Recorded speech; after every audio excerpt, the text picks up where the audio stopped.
Be honest, how many times have you rewatched Avatar The Last Airbender? Whether it's your first journey along with Avatar Aang, or you've seen his story more times than you care to admit, we've gathered up some things you might have missed out on. From hidden references to fun Easter eggs, let's take a closer look at this amazing series. Yep, yep.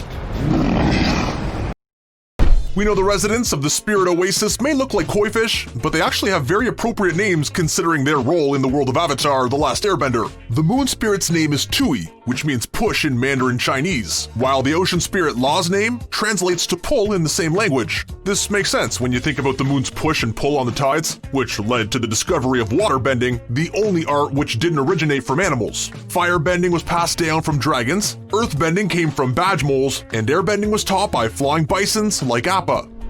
Long before Avatar The Last Airbender was available or easy streaming on Netflix, fans had to tune into Nickelodeon to get a glimpse of Avatar Aang and his friends. There's even a hidden tribute to the network in the Book 3 episode Sokka's Master. At one point, we see Toph playing around with a meteorite rock, changing its shape as earthbenders tend to do, but one of the shapes that she manipulates the meteorite into looks awfully familiar to Nickelodeon fans. It looks just like the classic Nickelodeon Splat, only it's a dark color instead of the traditional bright orange. Did you manage to spot this blink and you'll miss it moment on your first watch through? Everyone has their own favorite character from the show, but is there anyone out there who doesn't love good old Uncle Iroh? Seriously, I'm asking, is there anyone who doesn't love this guy? Not that I love you. I just met you. Even though he's such a beloved character, we don't actually know a lot about his past, but that wasn't supposed to be the case. In the commentary for the episode The Firebending Masters, creators Michael DiMartino and Brian Konietzko revealed that there was originally going to be an entire episode about Iroh's backstory, but it just didn't end up happening. Since these two are going to be making a live-action version of the series with Netflix, many fans are hoping we'll finally get to take a deep dive into the background of Iroh and learn more about how he became the man we met in Avatar The Last Airbender. Yes, Zuko was incredibly lucky to have an awesome uncle like Iroh, but pretty much every single other aspect of his life was terribly unfortunate. His family issues make the Baratheons from Game of Thrones look like the Brady Bunch, but there was one big question mark regarding his backstory that was never addressed on the show. We know Zuko's dad was Ozai, but his mother was a woman named Ursa, who seemingly disappeared, and her fate was never discovered during the show. That's because the original plan was to tell Ursa's story in a standalone spin-off movie, but that never ended up happening. Instead, we found out in a comic book called The Search that she was banished for treason, but was given a new identity by the Mother of Faces. She got a new look, but at the cost of her old memories. Ursa was able to reconnect with an old flame, and that's not just a little Fire Nation humor. As a woman named Noriko, she had a daughter named Kiyi before eventually having her appearance and memory restored and reconnecting with her son Zuko. In the episode The Guru, we saw Avatar Aang learn about his chakras from Guru Pathak, but if you paid close attention, you might have learned something as well. That's because the showrunners took care to make sure that the colors of Aang's visions coincided with the hues traditionally associated with each chakra. They range from red to purple the same way they're aligned on the visible spectrum.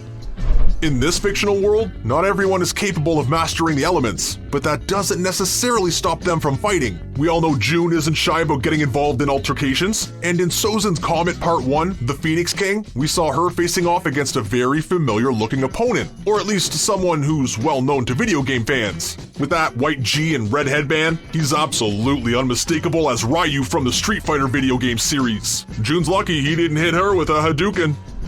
There's lots of reasons to love Avatar The Last Airbender, so let's give credit to its creators, Michael DiMartino and Brian Konietzko. Interestingly enough, one of them had to leave another high-profile animated project in order to work on this show. At one point in his career, DiMartino was directing a little show you might have heard of. It's called Family Guy, and then he reconnected with his college friend Konietzko. DiMartino left Family Guy to work on a project with his old friend, which led to the creation of Avatar The Last Airbender.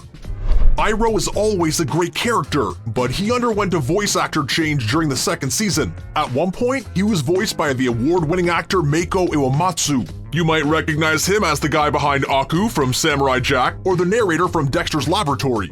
Sadly, he passed away from esophageal cancer before he could complete his work on Avatar The Last Airbender. The Legend of Korra character Meiko was named after him as a tribute to his memory and work on the first series. Zhao was known for being the leader of the Fire Nation Navy, but he wasn't exactly known for being the nicest guy around. During an interview with IGN, Michael DiMartino revealed that the inspiration for Zhao's character came from Jason Isaac's role as the villain in The Patriot. DiMartino was so impressed with his performance that he asked the Last Airbender casting director to find him someone similar for the role of Zhao, and she ended up hiring Jason Isaac himself to voice the character. Isaac said that he was instructed to sound like himself while recording Zhao's dialogue, but specifically his American self. Toph Beifong was the most powerful earthbender of her time and a pioneer in the art of metal bending, but the version of her that we're used to seeing is completely different than when she was first created. First of all, she was originally going to be a he. Toph was going to be an athletic 16-year-old boy with big muscles and a crass way of speaking. The idea was to have him act as a foil for Sokka, and this was incorporated into the unaired pilot episode of the show. But later on, the show's creators realized that they preferred the idea of a powerful young woman who could take more intimidating-looking foes. The idea was originally pitched by head writer Aaron Eaz, but co-creator Brian Konietzko wasn't on board at first. Later on, he supported the change and admitted that the new Toph is one of his favorite characters of all time, and the original character design was not a total loss, since it went on to influence Bolin in The Legend of Korra. Even though Avatar: The Last Airbender is considered kid-friendly by most people, there's no denying it deals with some pretty dark themes. Not only does it feature many fictional tragedies, but it has some surprising connections to the real world. One of the most grim locations in the entire show is Lake Laogai, found in the agrarian zone of Ba Sing Se, the capital of the Earth Kingdom. It used to be a vacation spot back in the day, but was later used to hide an underground prison used to incarcerate enemies of Long Feng. It was also used as a base of operation for the Dai Li, before being discovered by Aang and his allies. Lake Laogai isn't the most cheerful place, so it's not too surprising that Laogai is an abbreviation for the term Laodong Gaizo, which means reform through labor. This is a reference to the Laogai labor camps in the People's Republic of China. It's not exactly a controversial opinion that Avatar: The Last Airbender is an amazing show, but it's somehow even less controversial to say that the live-action Last Airbender movie is less than amazing. It's one of the most universally disliked films ever made, and even the show couldn't help but make fun of it a little bit. At one point, our heroes watch a play put on by the Fire Nation theater troupe, the Ember Island Players, and it's not the best. And it's not just because it shows the Fire Nation winning the war and destroying Aang. In the DVD commentary for this episode, the creators revealed that the writing team might have intended for this episode to make light of The Last Airbender, directed by M. Night Shyamalan. You know, it was really unclear.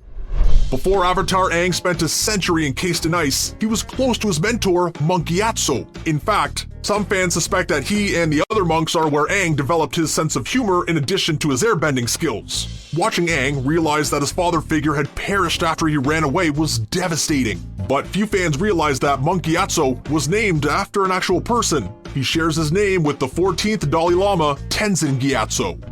Let's take a closer look at the opening sequence of the show. We know it's narrated by Katara, who gives a brief history lesson including the phrase, "Everything changed when the Fire Nation attacked." While this statement is accurate, check out the line of firebenders. They look like the ones we see throughout the series, but they should look like the soldiers who lived back before the 100-Year War began. According to our nuke, they would have had giant shoulder spikes and faceless helmets. There are some characters out there who just want to watch the world burn, and in some cases, I mean that quite literally. Many fans feel that Daenerys Targaryen's utter madness in the final season of Game of Thrones came out of nowhere, and I can't help but compare her journey to that of Azula from Avatar: The Last Airbender. Her journey seemed a lot more authentic, and some fans believe that this is because she showed many signs of suffering from paranoid schizophrenia. This could explain her delusions as well as her increasing level of paranoia.